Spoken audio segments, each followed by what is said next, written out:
Ver Inuyasha, Gomi e Moroha lutando juntos foi um sonho. E cara, esse episódio foi muito bom.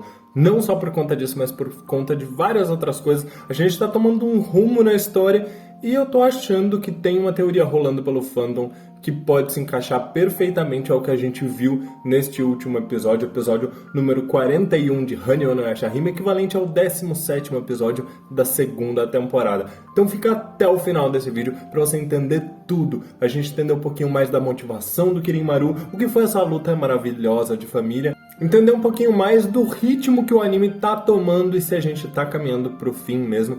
Olá meus queridos, eu sou o Avalon das páginas Avalon Geek e é uma honra estar aqui novamente com vocês para conversar sobre esse episódio que trouxe várias informações, muita emoção e um gostinho de reta final pra gente. A gente vai falar sobre isso, mas antes, vocês já sabem, vocês me ajudam muito deixando o like, porque se você não sabe, é com base nas estatísticas que o YouTube decide se esse vídeo vai chegar para mais pessoas ou não. Então se você não anda recebendo notificações dos vídeos, está achando que os vídeos não estão aparecendo tanto quanto antigamente, pode ser pelo fato de não estarmos alcançando as metas de like. Então dá essa força, é de graça e vocês me ajudam muito. Lembrando que se você quiser contribuir um pouco mais com o canal e puder fazer isso, nós temos o clube de membros. Você me ajuda a ter um editor e assim fazer sobrar um pouquinho mais de tempo para eu gravar mais vídeos. Mas vamos começar logo com a análise desse episódio. O episódio em si começa com uma cena da Era Moderna, onde a mãe da Agomi e o vovô Higurashi estão conversando. Eles estão sentindo que tem algo estranho naquele mundo,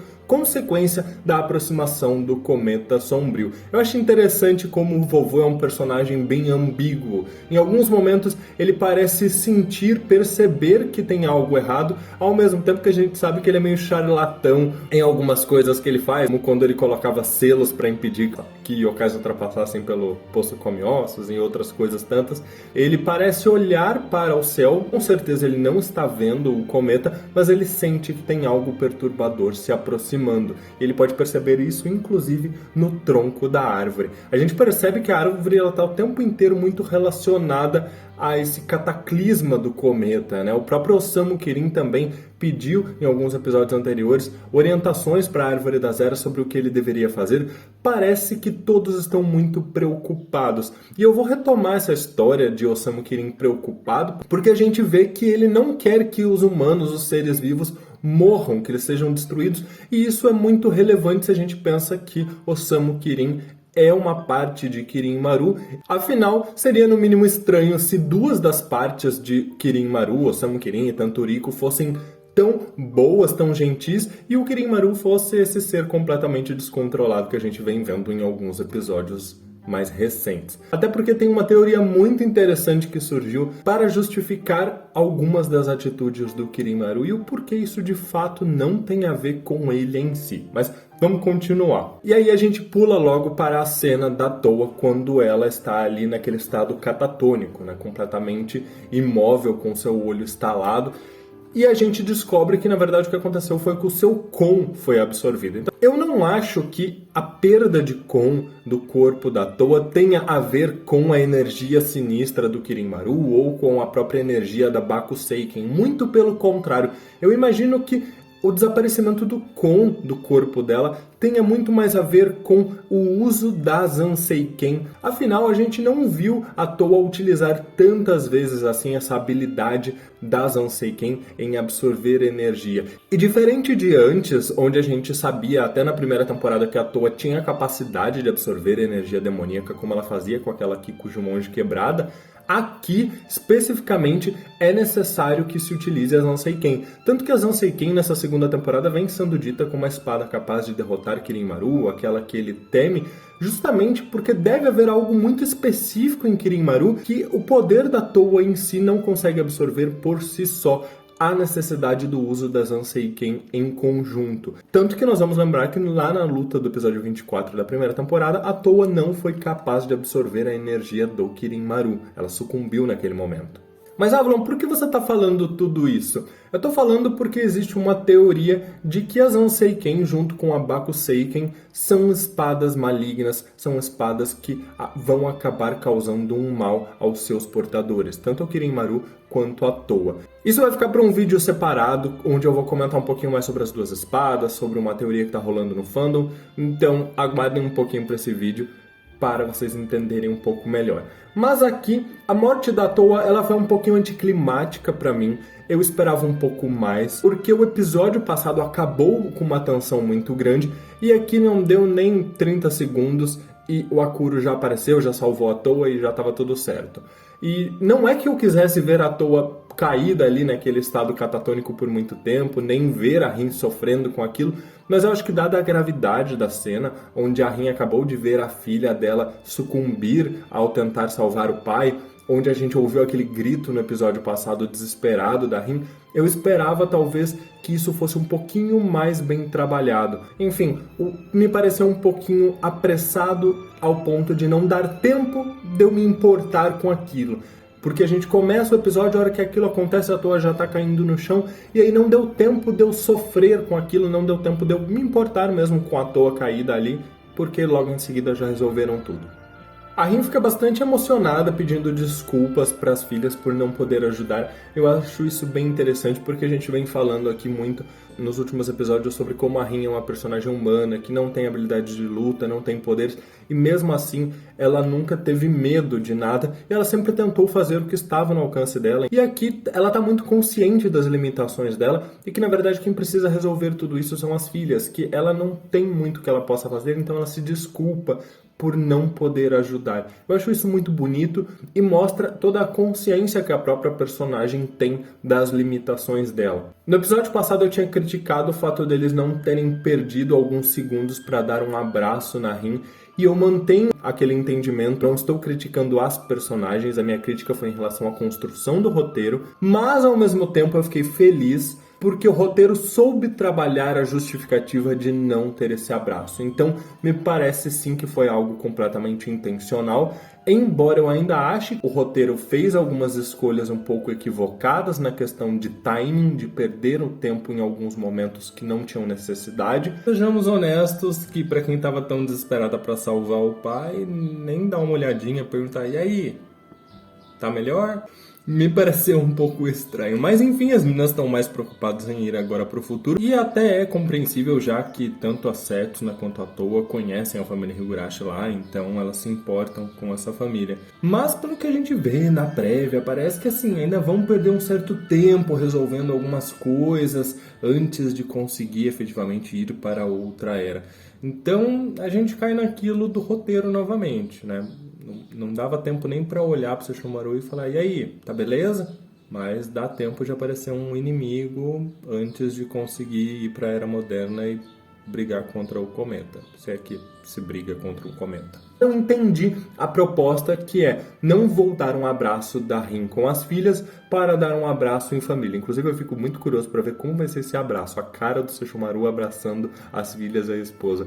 A Rin fala desse abraço familiar como se fosse uma motivação para as meninas voltarem. Olha, voltem bem para que a gente possa ter esse abraço familiar, como se fosse um encorajamento para as meninas. Então, ok, eu entendi. Fez muito mais sentido pra mim agora, mas eu ainda acho que o roteiro em alguns momentos pecou em timing. E, gente, é importante lembrar que isso aqui, essa análise, são as minhas opiniões. Da mesma forma que vocês dão as opiniões de vocês nos comentários e estão perfeitamente livres para cada um achar o que pensa. Assim como eu já imaginava, o Sesshomaru vai ficar fora de combate. Talvez ele faça alguma participação mais pro final, mas eu acho um pouco improvável, porque as meninas vão ser o grande foco para a resolução dessa trama. Então pode até ser que em algum momento o Sesshomaru, Inuyasha, a Gomi tenham alguma importância numa batalha, porque a própria Sango e o Miroku estão se reunindo, então eu imagino que todos eles juntos vão fazer algo. Talvez o Sesshomaru, por estar um pouco debilitado, nem tanto, mas eu imagino que esses personagens clássicos vão ter algum tipo de enfrentamento. A Rin fingindo que tá tudo bem é uma cena que parte um pouco o coração, porque novamente ela tem que ver as meninas passando por dificuldades, por momentos difíceis, enquanto ela não pode fazer muito a não ser ter fé nas meninas, assim como ela sempre teve fé no Sesshomaru. E isso deve ser uma sensação muito ruim para uma mãe, mas é óbvio que ela não pode deixar de chorar, embora ela tente esconder isso das meninas, porque ela tá mandando as filhas para uma missão, bem ou mal envolve alguns riscos, né? Afinal, ela acabou de ver a filha num estado completamente catatônico por conta do poder do Kirin Maru, o marido tá ali todo debilitado, então é extremamente comum que ela se preocupe, mas ela sabe que alguma coisa precisa ser feita. E aí a gente chega numa das cenas mais maravilhosas. Inuyasha, Moroha e Agome estão ali conversando, sentadinhos no poço come-ossos. Eu acho muito bonitinho como a Agome diz que aquele local é muito importante para os dois, ele fica envergonhado. E ela tá tendo ali um momento com a família, entendendo um pouquinho mais do passado deles. A gente descobre que aquele segundo arco que a Agome carregava era para Moroha, inclusive alguns de vocês tinham sugerido que poderia ser um arco para ela, vocês acertaram. Eu achei muito interessante que esse arco foi construído com cabelos do Inuyasha e também com algumas outras coisas lá do túmulo do Tuga. Então este talvez seja o primeiro arco que a gente vai ver na história capaz de equilibrar energia demoníaca e energia espiritual. Isso é dedução da minha cabeça, mas eu estou imaginando que um arco feito com cabelos de um meio yokai no mínimo tem a energia sinistra desses cabelos, a energia demoníaca desses cabelos. Então seria muito interessante ver a combinação desses dois poderes, uma arma perfeita para a própria Moroha. E aí é que Kirin Maru chega, a gente tem uma cena fofa do Inuyasha assumindo a frente, falando para Agome e para Moroha ficarem para trás, se protegerem.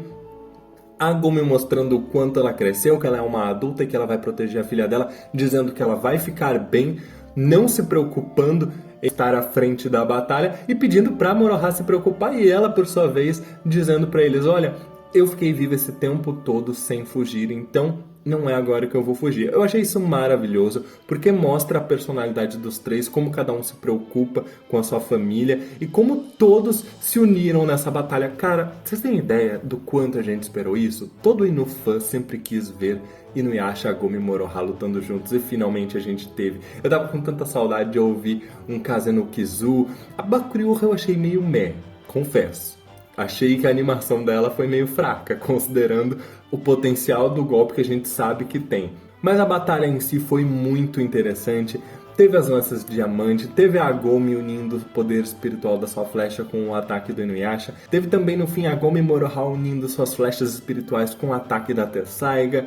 Teve a bainha da Tessaiga protegendo a família, teve tudo o que a gente podia esperar. Eu amei essa batalha e me deu um gostinho de querer ver o Sesshomaru lutando ao lado das filhas nesse ritmo, né? Embora a gente saiba que não seja muito da personalidade dele, tanto que quando ele foi enfrentar o Kirin Maru, o que ele fez é aquele típico comportamento que ele já tinha mostrado no terceiro filme, que é ele assumir a frente da batalha e tentar proteger ao máximo os outros, porque ele não quer que os outros interfiram para não correrem risco. Dentre as cenas maravilhosas, eu também achei hilário como a Toa chega gritando para Moroha que elas vão para a Era Moderna para destruir o cometa, esfregando ali na cara do Kirin Maru sem nem se importar que ele tava ali, de que na verdade elas vão roubar o objetivo dele e ele surtando do tipo, não, eu que vou fazer isso, esse é meu plano e agora você vem falar que você vai fazer isso. E aí elas saem com a Kuro, o Inuyasha falando que não vai permitir que ele toque um dedo na filha dele. Gente, que sabor, que cena maravilhosa. E vocês provavelmente vão me achar muito chato aqui, porque assim, eu gostei realmente do episódio, mas tem algumas coisas que não me descem muito. Como, por exemplo, o Akuro, que até então era uma criança meio abobalhada, correndo de um lado para o outro. E ok ele salvar à toa, porque tem a questão ali de que ela tinha o creminho de lavanda, que ele gosta. Então é até compreensível, né, que ele, provavelmente com aquela mente infantil dele, viu que ela não estava bem, ele tinha uma certa simpatia porque ele gostava do cheirinho de lavanda nela, foi lá, ajudou ela e não ajudou o Sesshomaru antes. Então aí eu até passo um pano para entender o porquê que ele não ajudou o Sesshomaru a recuperar o Haku, mas ajudou a Toa a recuperar o Kon, embora seja bem coisa de roteiro para facilitar. Agora, o que não me desce é, do nada, o Akuro tá super disposto a ir até o Moinho do Tempo junto com as meninas, ao ponto dele mesmo puxar a Moroha, tipo, vamos lá, menina, a gente vai salvar o mundo. Tipo, quê? Desde quando o Akuro se comporta dessa forma? Eu sei que ele não falou nada disso, eu tô brincando, Mas assim, ele puxar a Moroha pra eles irem até o moinho me pareceu... Ele não era aquela criança que corria de um lado do outro e ninguém conseguia pegar? Por que que agora ele tá compactuando com ir até o moinho? Ele tá ouvindo a Árvore das Eras? Sabe? Não gostei muito, me pareceu muita conveniência de roteiro. Mas ao final, mesmo o Inuyasha conseguindo parar o Kirinmaru, ele consegue fugir ao perceber que tem algo errado com o Arion.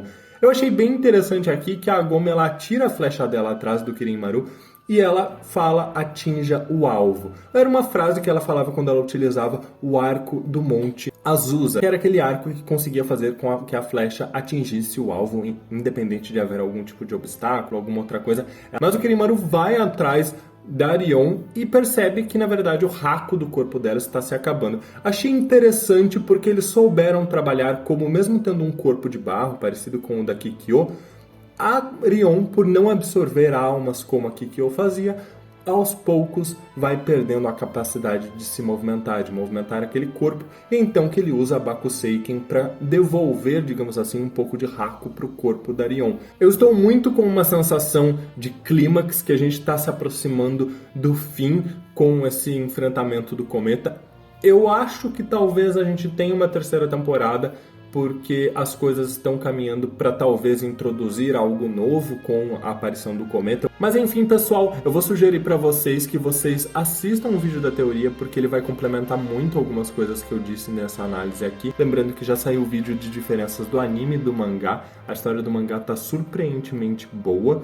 E lembrando que vocês me ajudam muito deixando o seu like, compartilhando esse vídeo com os seus amigos e, se possível, tornando-se membros para quem sabe a gente conseguir ter mais vídeos durante a semana com a ajuda de um editor.